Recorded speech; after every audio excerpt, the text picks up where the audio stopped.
اس وقت لائن پر موجود ہے ہمارے ساتھ ہمارے رپورٹر جواد علی جو مزید تفصیلات بتائیں گے۔ جی جواد بتائیے گا۔ جی بالکل، کراچی کی اہم شاہراہ یونیورسٹی روڈ جو ہے وہ ترقیاتی کام کے باعث حسن اسکوائر سے نیپا چورنگی تک 10 نومبر سے 30 دسمبر تک جو ہے 51 دن کے لیے بند کر دیا گیا۔ اس راستے کو واٹر کارپوریشن کے مطابق 7 کلومیٹر کی یہ طویل جو لائن ہے یہ ایک نیٹ ورک کا حصہ ہے جسے مستقبل میں K4 سے جوڑا جائے گا اور پھر اسی سسٹم سے پانی کی ترسیل ہوگی کراچی میں۔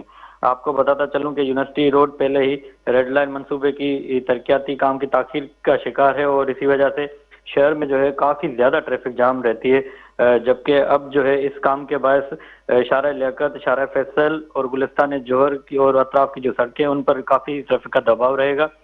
ٹریفک پولیس نے متبادل راستے جاری کر دیے ہیں جس میں سبزی منڈی سے آنے والی جو گاڑیاں ہیں ان کو غریب آباد کی طرف اور نیپا سے حسن اسکوائر کی طرف جانے والی جو گاڑیاں ہیں ان کو راشد مناس الادین پارک کی طرف موڑا جا رہا ہے۔ اس پر شدید تنقید کرتے ہوئے اپوزیشن لیڈر MKM کے علی خورشید نے کہا ہے کہ یونیورسٹی روڈ پر ترقیاتی کام جو ہے وہ عوام کے لیے سہولت نہیں بلکہ عذاب بن گئے ہیں، اور انہوں نے کہا کہ ریڈ لائن پہلے ہی شہریوں کی زندگی اجیرن کر کے رکھی ہوئی ہے اور پانی کی کھدائی نے مشکلات دگنی کر دی ہیں۔